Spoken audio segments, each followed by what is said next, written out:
Estamos de volta com o nosso segundo bloco, a nossa parte 2. E no finalzinho da parte 1, eu deixei um questionamento, que foi o seguinte. Na associação, seria viável, seria possível a exclusão do associado? Sim ou não? A resposta é sim, positiva. É possível. Entretanto, para que você exclua um associado na associação, você tem que ter um motivo justo, uma causa justa.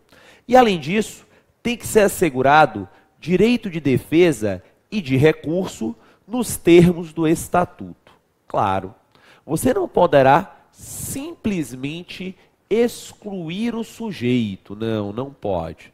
Tem que ter um motivo justo, tem que ser assegurado defesa e recurso nos termos do nosso Estatuto.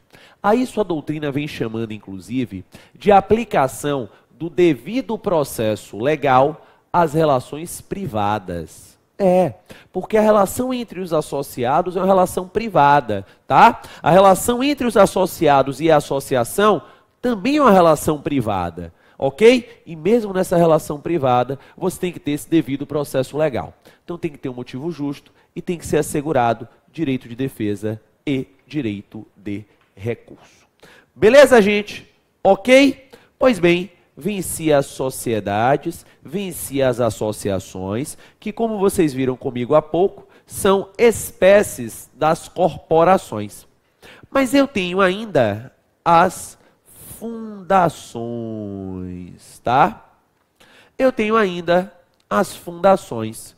E sobre as fundações, passaremos a conversar a partir de agora, a partir de então.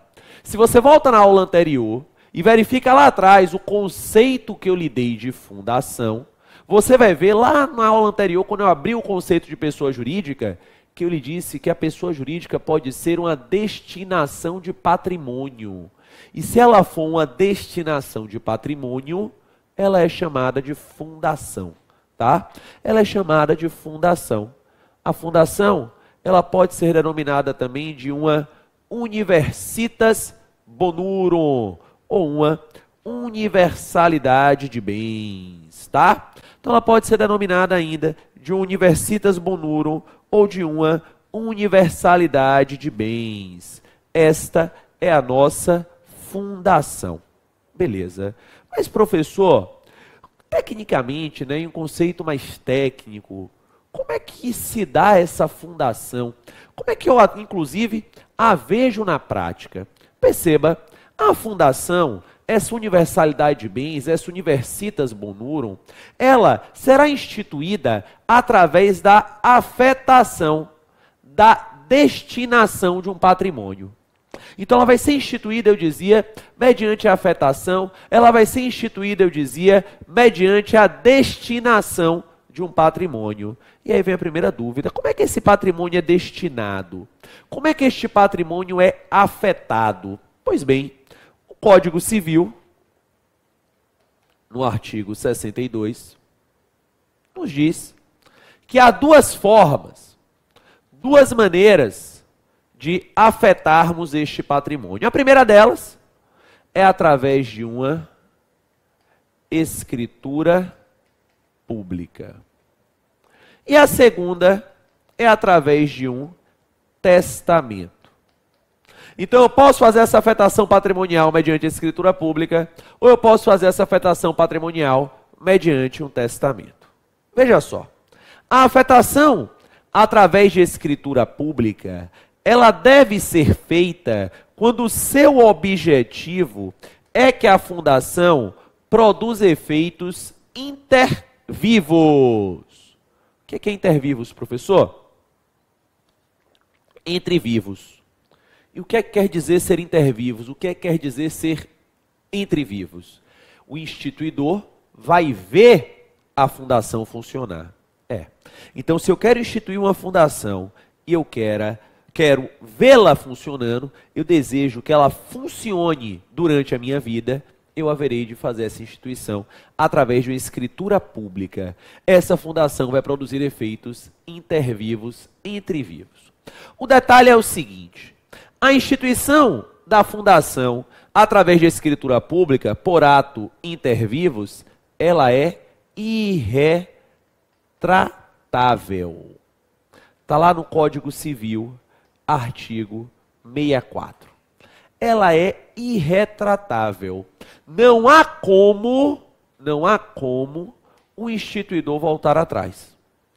Não há como o instituidor voltar atrás, já era. O 64 do Código Civil me diz o seguinte: se o sujeito em vida lavrou uma escritura pública, afetando o bem, destinando os bens para uma fundação, já era. Aquela escritura é irretratável. Ainda que ele não destine o patrimônio à fundação, ainda que ele não faça essa afetação patrimonial à fundação, ainda assim, meu amigo, o Ministério Público poderá requisitar e o juiz determinar, porque é irretratável a instituição através de ato inter vivos. A instituição mediante testamento, essa é mortis causa. Essa é mortis causa. O que é que significa ser mortis causa, professor? Vai produzir efeitos após o falecimento do sujeito, tá? Então ela é mortis causa, ela vai produzir efeitos, eu dizia, após o falecimento do sujeito. E por ser via testamento, ela é retratável. Claro. O testamento, ele é essencialmente revogável. O testamento, ele é essencialmente retratável. Então ela será retratável. Ela é revogável. Então eu posso hoje fazer um testamento destinando 15% do meu patrimônio para uma fundação. Amanhã mudo de ideia e revogo o testamento e já não destino nada. Depois de amanhã mudo de ideia de novo e faço outro testamento, agora destinando 30%. Não tem problema nenhum. Não tem problema nenhum. Porque a instituição via testamento só produzirá efeitos após o falecimento do instituidor, que no caso sou eu. Então a fundação só seria aberta com a minha morte e o testamento é retratável. Eu posso retratar quantas vezes eu quiser. Professor, dúvida relevante? Relevante porque já caiu no OAB mais de uma vez, tá? O que fazer se o patrimônio direcionado à fundação, afetado à fundação, e aí seja um patrimônio afetado por escritura pública, seja um patrimônio afetado por testamento, o que fazer se ele for insuficiente? Imagina que eu destinei 15% do meu patrimônio para uma fundação. Só que 15% do meu patrimônio não dá para montar uma pessoa jurídica, é insuficiente. O que fazer na hipótese do patrimônio instituído, afetado, não dá conta, seria insuficiente? Quem dá o norte é o artigo 63. 63.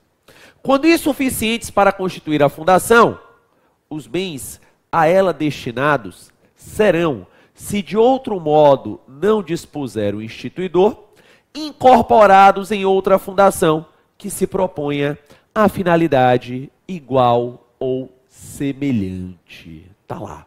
Então, se o instituidor disser o que será feito com o patrimônio na hipótese de insuficiência dos bens, vale o que o instituidor disser.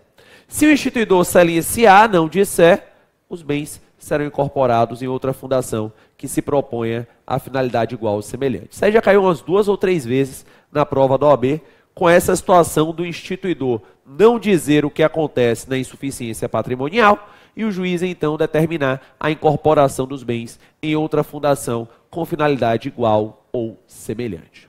Beleza? Ok? Vou avançando, ainda dentro de fundação. Vem cá, uma vez constituída a fundação, será viável, será possível a alteração dos seus estatutos? Será? Será que os estatutos fundacionais podem ser alterados após a instituição da fundação?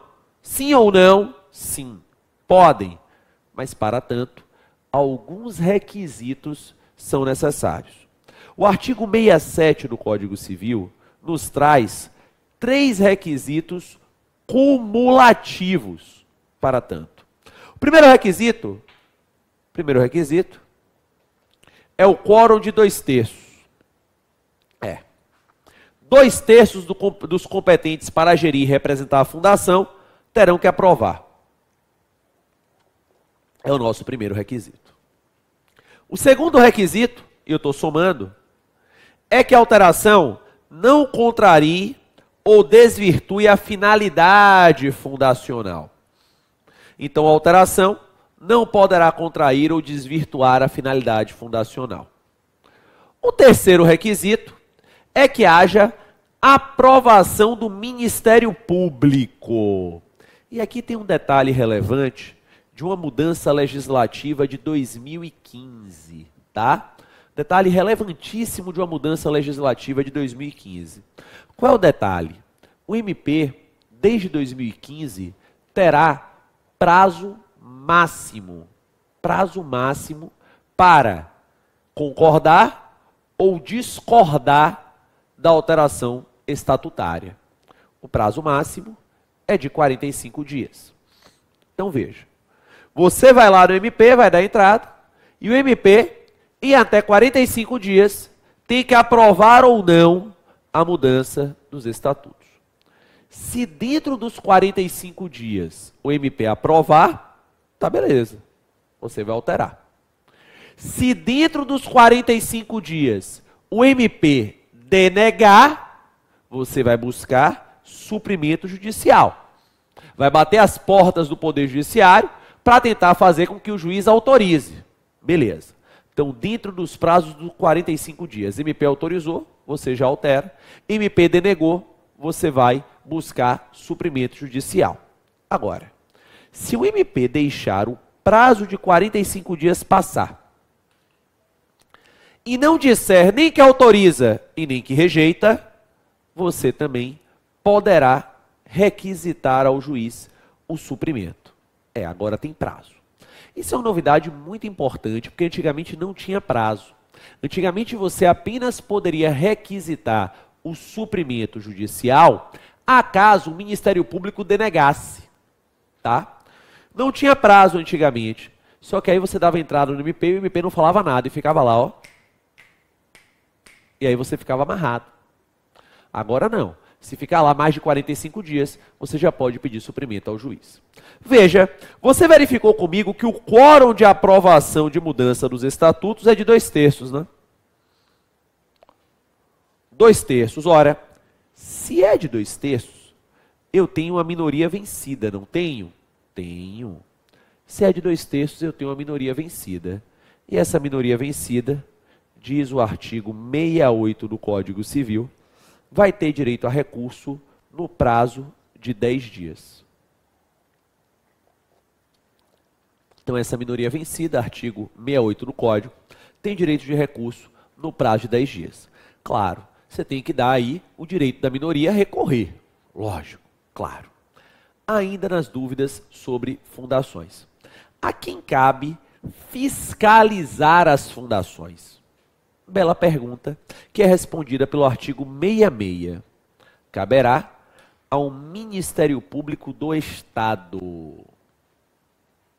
O fiscal das fundações é o MP estadual aonde ela for situada. Aqui, então, surgem duas importantes questões, duas importantes dúvidas. A primeira dúvida é a seguinte: professor, e se a minha fundação tiver abrangência nacional? Imagine você que ela tem atividade espalhada por mais de um estado da federação.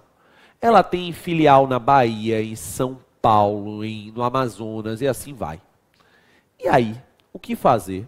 Bem, acaso a fundação tenha filiais espalhadas por todo o país, a fiscalização caberá ao respectivo Ministério Público Estadual. O que é que estou querendo dizer? A filial da Bahia vai ser fiscalizada pelo Ministério Público do Estado da Bahia, a de São Paulo pelo Ministério Público do Estado de São Paulo, a do Rio pelo Ministério Público do Rio de Janeiro e assim por diante. Cada filial de cada estado vai ser fiscalizada pelo respectivo Ministério Público. Ok? Segunda dúvida relevante. E se, professor, a minha fundação funcionar no Distrito Federal? Se a sua fundação funcionar no Distrito Federal, diz a lei, ou em um território, aqui diz a lei, né, sob o ponto de vista teórico, porque nós não temos mais nenhum território no Brasil, tá? Mas imaginando que ela funcione no Distrito Federal ou em algum território, a fiscalização caberá ao Ministério Público do Distrito Federal e Territórios. Ministério Público do Distrito Federal e Territórios, tá? Por que isso é uma exceção, professor? Na minha cabeça, o Ministério Público do Distrito Federal e Territórios seria um Ministério Público do Estado. Não, não é, gente.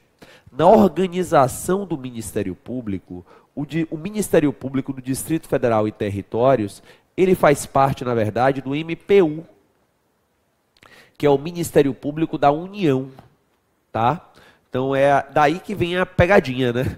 Porque, na verdade, é fiscalizada por um Ministério Público, que não é o Ministério Público dos Estados. Beleza?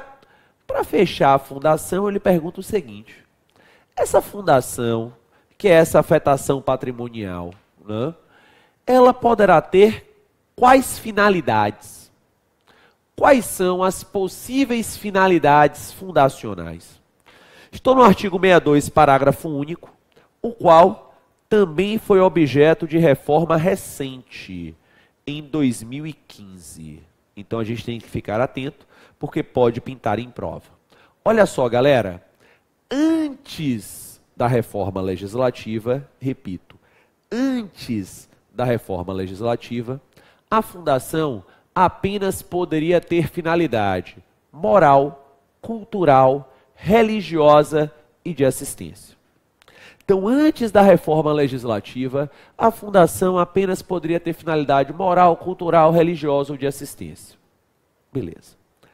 Após a reforma legislativa, o rol de finalidades foi ampliado.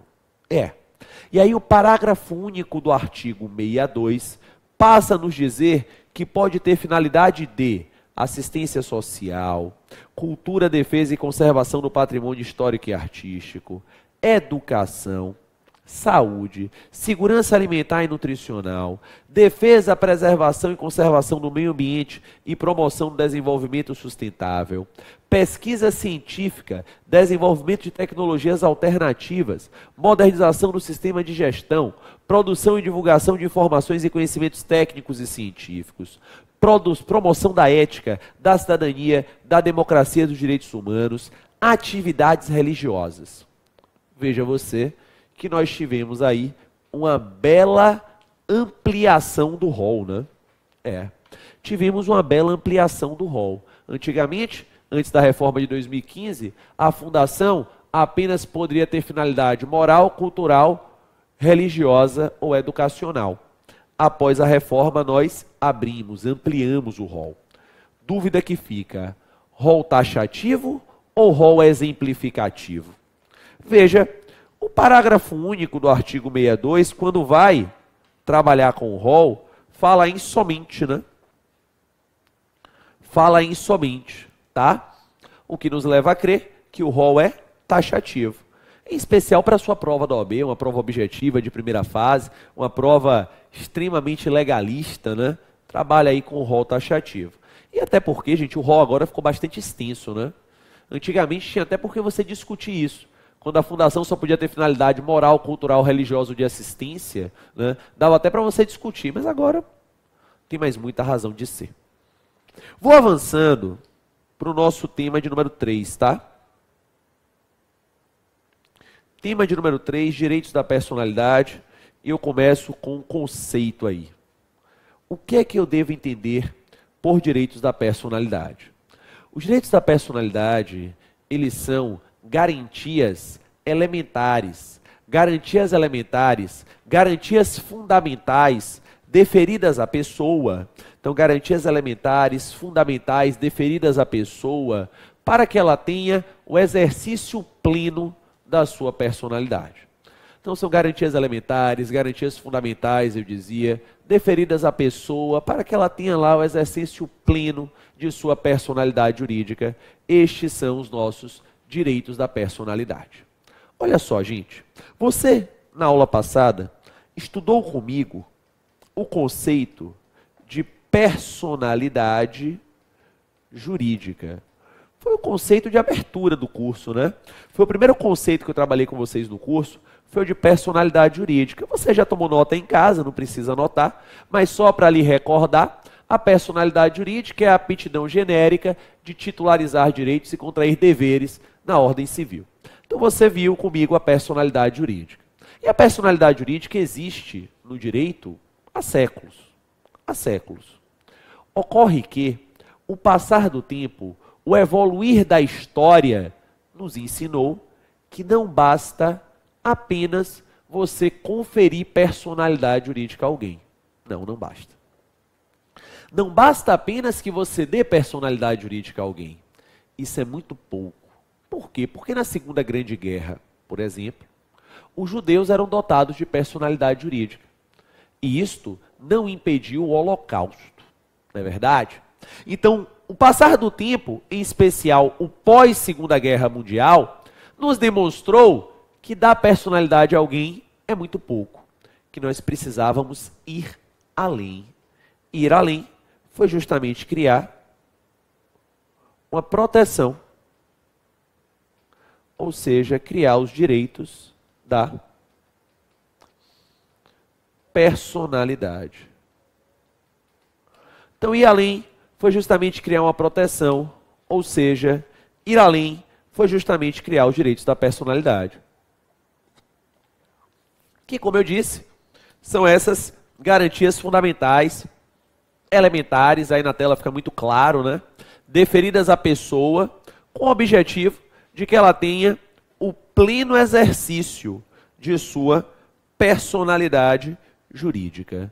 Estes são os nossos direitos da personalidade, tá? Acabam sendo direitos subjetivos, né? Diz a doutrina, são direitos subjetivos, afinal de contas, são direitos conferidos ao sujeito. Pois bem, visto o conceito de direitos da personalidade, avanço para o estudo de suas características, tá? Em especial, me refiro ao artigo 11 do nosso Código Civil. Artigo 11 do nosso Código Civil, que trabalha, eu dizia, com as características dos direitos da personalidade. Afinal de contas, quais são as características dos direitos da personalidade?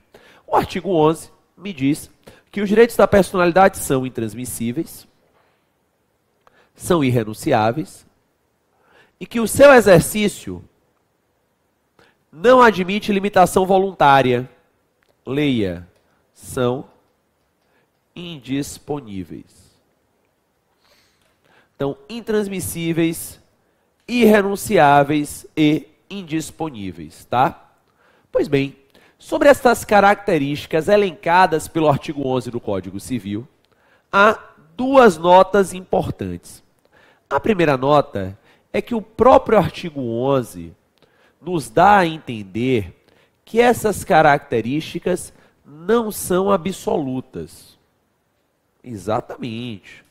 O próprio artigo 11 nos dá a entender que estas não são características absolutas, que são características que admitem exceções legais. Então essa é a primeira nota.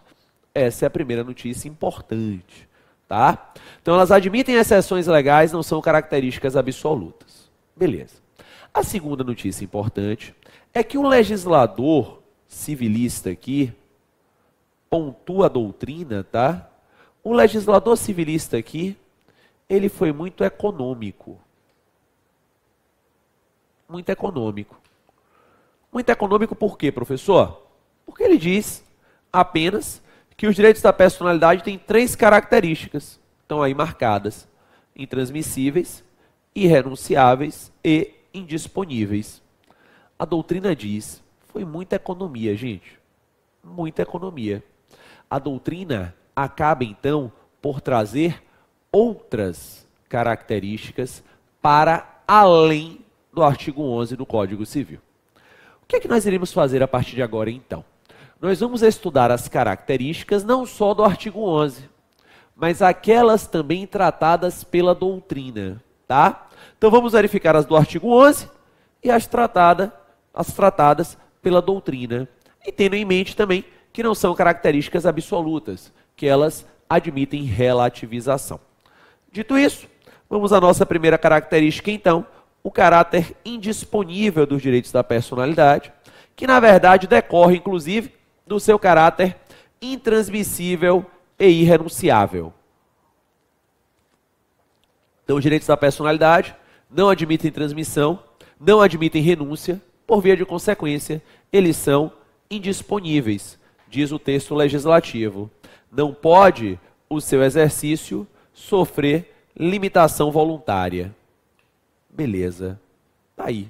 Então temos um caráter indisponível. Mas eu lhe pergunto, essa indisponibilidade, seria ela absoluta? Sim ou não? Não. Obviamente que não. Eu estou aqui, por exemplo, neste exato momento, fazendo disposição da minha imagem. Estou aqui fazendo a disposição da minha imagem, não é verdade? E perceba que a imagem é um direito da personalidade e, obviamente, que não há nenhuma ilegalidade na minha conduta. Como é que pode? Como eu disse há pouco, o próprio artigo 11 nos diz que as características admitem exceções previstas em lei. Elas admitem exceções previstas em lei. E é justamente por isso que a doutrina, no enunciado de número 4 do CJF, nos diz que, em verdade, o que não se admite nos direitos da personalidade é que eles sofram limitação voluntária permanente e geral. Não pode. Limitação voluntária permanente e geral, não pode. Ou seja, a limitação, então, ela tem que ser transitória, por um dado período, e específica, para uma dada finalidade. Então, não dá para ser permanente e geral. Ela tem que ser transitória e específica. Transitória e específica, tá? Eu, por exemplo, estou aqui fazendo a disposição da minha imagem. De forma transitória, 4 blocos, entre 30 e 35 minutos, e de forma específica, para o curso da OAB, regular aqui no nosso complexo de ensino Renato Saraiva. Não há nenhuma ilegalidade nessa conduta, tá? O que não dava para fazer é uma disposição permanente, ad eterno. O que não dava para fazer é uma disposição geral para toda e qualquer finalidade. Aí não pode. Chama a atenção de vocês ainda que tanto a transitoriedade como a especificidade, então tanto a transitoriedade como a especificidade da disposição, elas haverão de ser respeitadas, haverão de ser observadas, sob pena de violação do direito da personalidade. Lógico. Vou dar um exemplo de um julgado aqui bem famoso, que é o caso Maitê Proença. A Maitê Proença, nos idos da década de 90, pousou para a revista Playboy. Obtiveram lá inúmeras fotos da Maitê, pegaram as 12, 15 fotos que acharam melhores, veicularam na revista, a Maitê ganhou um dinheirão, vida que segue. Tempos depois, um jornal do mesmo grupo econômico da revista Playboy queria publicar uma reportagem sobre a Maitê. Só que eles não tinham uma foto atualizada da Maitê. Como eles não tinham uma foto atualizada da Maitê, o editor do jornal teve uma grande ideia. Ah, já sei. Como eu tenho acesso às fotos da Playboy, vou pegar uma das fotos do portfólio da Playboy que não foi usada na revista e vou estampar no jornal. A Maitê ajuizou uma ação. Tese da Maitê. Violação da minha imagem, que é um direito da personalidade. Por quê? Porque eu fiz uma disposição específica para um dado número da revista Playboy. E essa disposição específica foi violada, porque pegaram a foto inédita e publicaram em um outro veículo de comunicação. Dizia a Maitê, o jornal tem comunicação livre, né? Veiculação livre. Todo mundo tem acesso a jornal, diferente da Playboy. Ela não queria essa veiculação da foto dela. E ela ganhou. Ganhou 50 e tantos mil reais de indenização no STJ. Beleza? Então, primeira característica dos direitos da personalidade, caráter indisponível. Por por conta de ser irrenunciável e intransmissível, já estudada. No bloco de número 3, voltarei com a segunda característica, que é o caráter absoluto. Até daqui a pouco.